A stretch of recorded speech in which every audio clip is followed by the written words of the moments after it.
for years, literal years, I've been wanting to make my own cheese. And that's what we're going to do in today's Ferment Friday. And the recipe that I've gotten is what is called farmer's cheese, because it only needs 3 ingredients.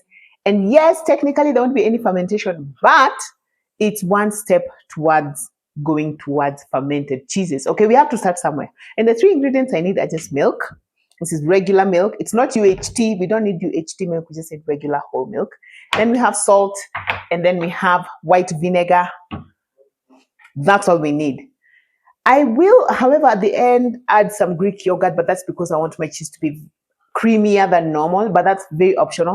But the first thing to do is to warm my milk to about 85 to 90 degrees Celsius, which is almost boiling. I'll show you. So let's go to the fire. I'm going to use 4 liters of milk to hopefully give me about 500 grams of cheese, which when you compare the prices is just, it's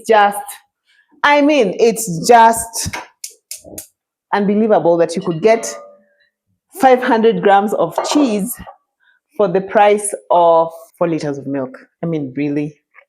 So if this works, I will be the happiest camper ever, right? So we have 2 liters of milk here, and I want to add 2 more. So that's the other 2 liters of milk. And another thing I'm going to do is I'm going to stir it using a wooden spoon, not a metallic one, ever so often, so it doesn't scorch at the bottom the way it normally would, because we don't want our milk burning. So a wooden spoon or a spatula will do. And we want it to keep going and going and going until it's almost, but not quite boiling. I need to get my thermometer. But in case you don't have your own thermometer, we're just going to use sort of like the measurements we use, how we measure temperature when we're making yogurt. We need bubbles at the edges. But this one, the temperature is actually almost double what we use for yogurt, because for yogurt we use about 42 degrees. For this cheese, we need about 85 to 90, all right? So we wanted to have bubbles at the edges, yet we wanted to have a lot of steam rising and to just look really, really close to boiling, but not quite. So it's very important that we get it to that level. So we're not using the temperature for making yogurt.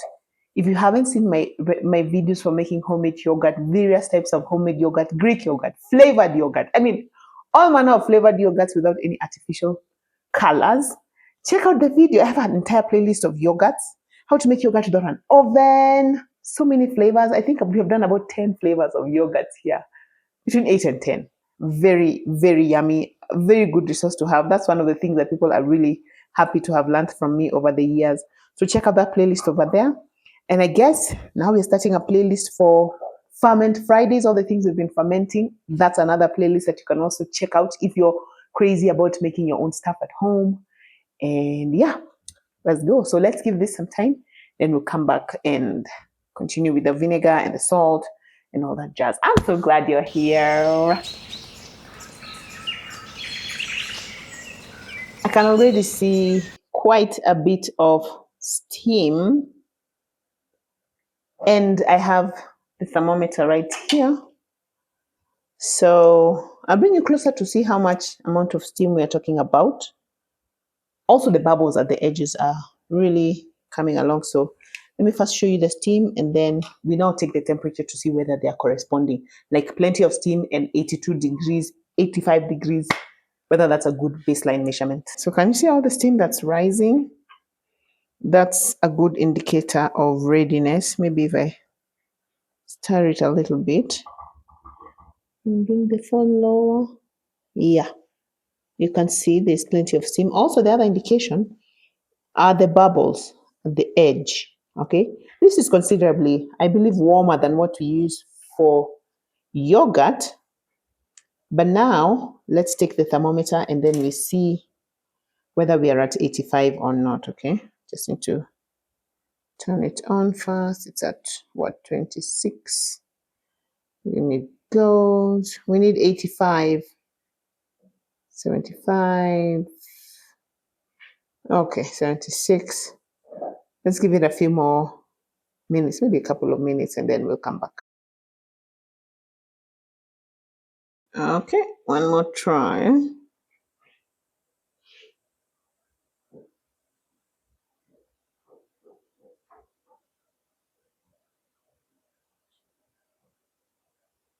taking ages to get to 85. So clearly the bubbles we need to know whether it's close to the temperature, it's quite a lot of bubbles. As you can see, it's really, really close to boiling. Like I'm feeling like we're going to be boiling anytime soon. Let's see. Very close. 81, 83, 84, 5. Okay, so let's switch off. So here we go. And now it's about adding half a cup of vinegar, which I'm going to stir in very slowly.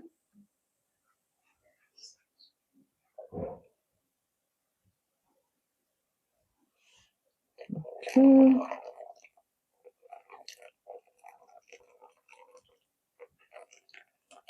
So I'm supposed to immediately start to see yellow curds forming. Let me zoom you in. And then stop stirring because we want the curds to be big. If you stir too much, then the curds are going to become really small and they're going to go through our strainer. Okay, let me bring it closer so you can see already the curds have formed almost immediately. And we have the yellowish, greenish whey, right? Separating from the milk, and that's what we want. So I want to leave it undisturbed for about 10 minutes. I just need to cover it up because I want the curds to firm up. And then that's when you're going to strain it. So I just cover the pot. I'll see you in about 10 minutes should be enough. All right, 10 minutes are up. So what I have here is my colander and an empty bowl. And then I'm going to line it with the cheesecloth that I use when I'm making Greek yogurt. Comes in very handy. And now I'm going to spoon my cheese here because we need it to drain all the water out all the way. Okay, a deep spoon like this will come in handy. So this is how it looks like. As you can see, the curd has really curded, for lack of a better word. So let me bring it closer. Trying to not make a mess here. Scoop, put it there. And as we know from making the Greek yogurt, the whey can be used for various recipes like cooking rice, cooking pancakes. Some people have been asking me to make them pancakes. If you don't really mind the taste, you can use it for smoothies, but some people complained the last time I used whey to cook, so I don't know what these people want. People, what do you want? I want everything without whey. What? I want whey. You want whey? Some want, some don't want. Whey belongs in yogurt.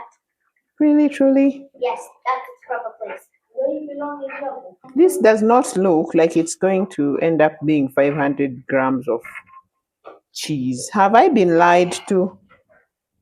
But I have plenty of whey at the bottom. What do I do? I think I'll just move this aside and just pour the whole thing through because at the bottom I'm finding all these bits and bobs that I don't want to miss out on. So maybe I move this to the side. Then I just pour everything through. You know what? I'm just going to do like this. See, like that? Oh, this is cheese. We don't want to lose it. I've managed to remove a good portion of the whey, but it still needs to drain for quite a bit more. But now what I want to do as it's draining is I want to add the salt and mix it in. For my 4 liters of milk, I'm going to put 2 teaspoons of salt. Because one thing I love about the cheese is the saltiness, right? So I got my gloves. So just mix it in, mix it in, mix it in.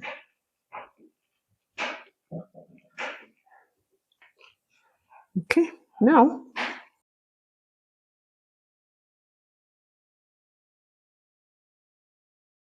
so I want to drain out the water. I can just squeeze it out like this to make the process go faster. Still a bit hot, by the way. Then I'm going to leave it to drain. You can drain it for between 20 to 30 minutes, but if you want a really firm one, you can put it in the fridge for about an hour. But I want to make a creamy cheese, so that's why I was saying I need to add some Greek yogurt at the end. But for now, okay, I feel like I just need to leave it to just drain at its own speed. I'm feeling impatient. But we are making good progress. Or I could do like this, and then I crush it down with something. I've seen people doing that. Put it on the strainer, then put like a heavy plate or a heavy jar. Weight it down with a jar of honey, and then I'll catch you guys in about an hour.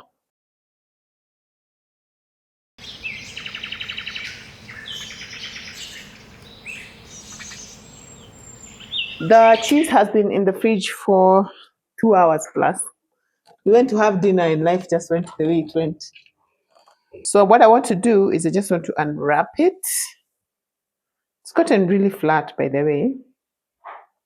Then I'll just place it on here so you can take a closer look. It's so nice and thick. And I think because of leaving it for 2 hours, it's become very firm.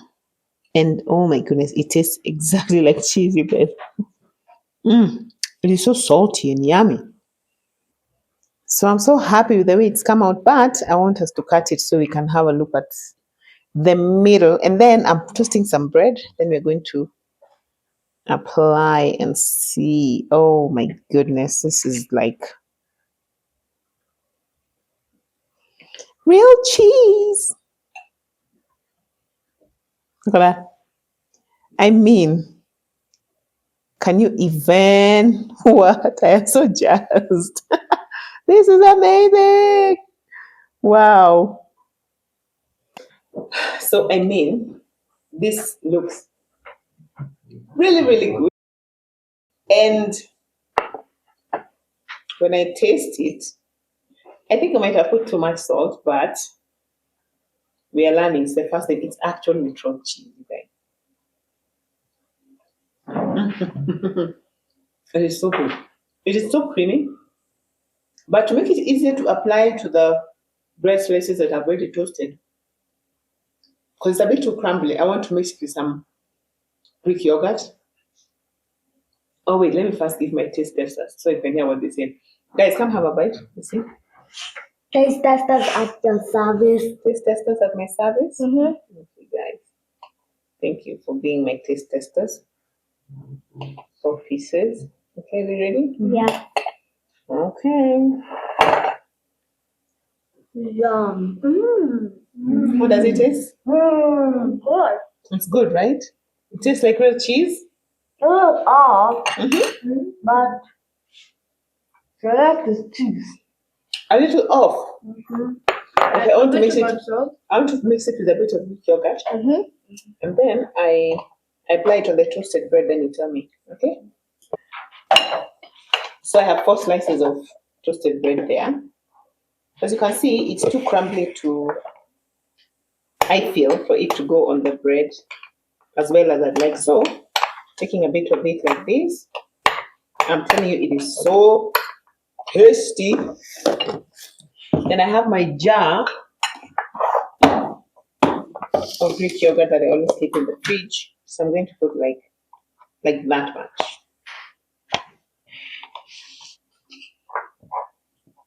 Okay. Then I'm going to mix it. Make some sort of cream cheese is my plan.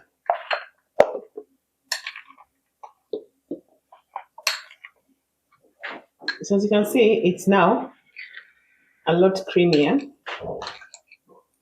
So let me first taste it and then I'll tell you guys how it is. Let me see. No. I mean, it's okay, but actually it just tastes like cream cheese for sure.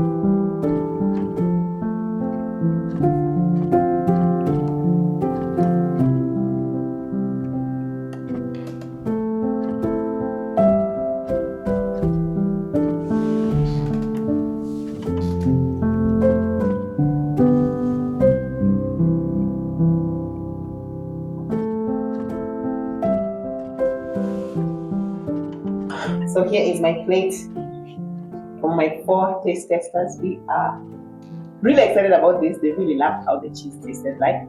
When I mixed with the Greek yogurt, it became easier to spread.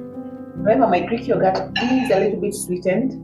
So next time I would use plain Greek yogurt. I think it will taste even better. But the proof is in the pudding. Let's get to the taste testers. Sorry.